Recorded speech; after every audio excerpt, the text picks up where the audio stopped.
Hello guys, this is Donna's Movies, and today I'll be bringing you 10 World of Warcraft scrapped features, mainly focusing on the story. So without further ado, let's get into the video.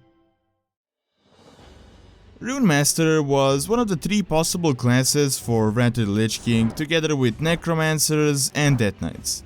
They're a mixture between a monk and a mage that utilizes rune magic, mainly described in the RPG books.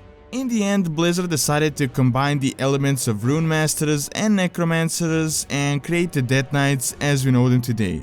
Also, originally you needed to sacrifice a level 80 character in order to create a Death Knight, but that idea was scrapped before release. Rexxar, who once helped build the foundations of Orgrimmar, was proclaimed as a champion of the Horde.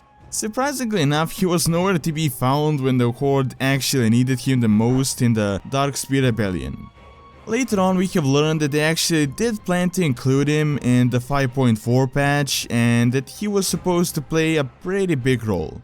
However, that was scrapped as Blizzard couldn't implement it due to the lack of time, and a minor appearance just wouldn't do justice to a big character such as Rexxar. I have wandered alone for many years, little Misha. Yet sometimes even I grow weary of this endless solitude. Grand Magister Rommath is one of the most important Blood Elves. He is a personal advisor to Lord Tamar and was very close to Kiltus. During the Cataclysm, he was supposed to betray us and join the Twilight's Hammer clan, so in a way he would be the Horde version of Archbishop Benedictus. This was never really fully confirmed and it was scrapped, although some sound files were data mined at first. It is speculated that the writers in the last moment decided to not take Rommath in that direction. There is a war coming, and I've chosen to be on the winning side. Utgard Pinnacle. Originally, it was supposed to be a raid that would expand on the Vrykul story, but it was scrapped before the expansion. Just from looking at the main Vrykul building, we can see that there is a lot more room for more content. It is also speculated that King Ymiron would be the main boss and that the fight would have been a lot more epic than the one we actually got in the expansion. Unfortunately, all of the Ymiron and the Vrykul build-up was not fully explored in Wrath of the Lich King. Crystal Song Forest. The entire zone was built, it had rich history and a lot of potential, but barely any content in the actual zone. The reason for this was Dalaran. During Wrath of the Lich King, Dalaran was where almost all of the players were, and the fact that it was located above Crystal Song Forest would cause a lot of technical issues. Because of this, most of the zone content was scrapped. The Argent tournament was also originally supposed to be in Crystal Song since it is so close to the Ice Crown, but the location was changed for the exact same reason.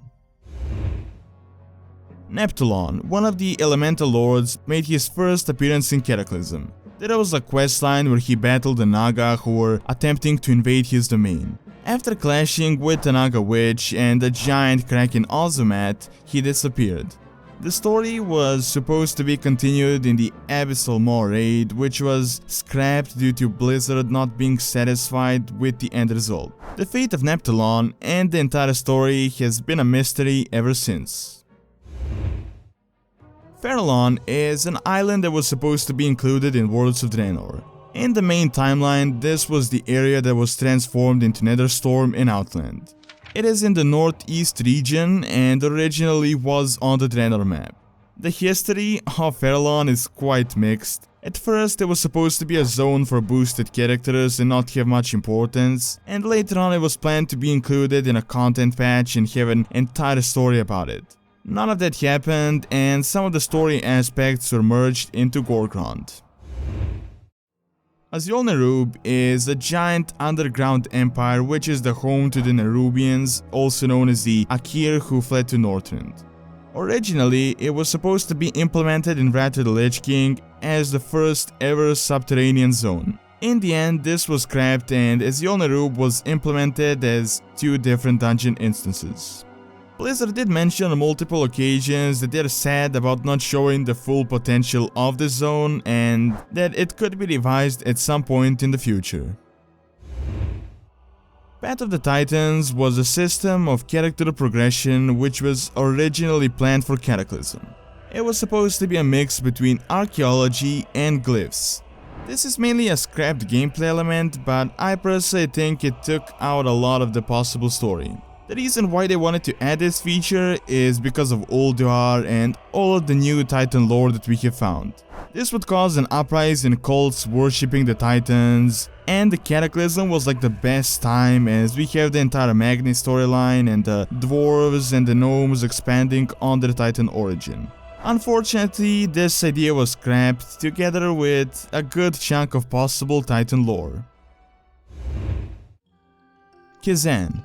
We have only seen a small part of it in the Goblin starting zone before the volcano exploded. In reality, the Kezan zone and the Goblin city of Undermine has been something Blizzard has been working on way before the Cataclysm. It was supposed to be a zone that would be reachable by Goblin cities such as Ratchet and Booty Bay, but it was never actually put into the game. The fate of the entire Goblin region is unknown at this point, but on multiple occasions Blizzard said that they want to reintroduce this zone at some point. Alright, that is all I have for this video. Now do leave your suggestions for future videos, and also don't forget to like and subscribe if you're not subscribed already, as it really helps out the channel and keeps all the videos going. And thanks a lot for taking time out of your day to watch this video, and see you next time.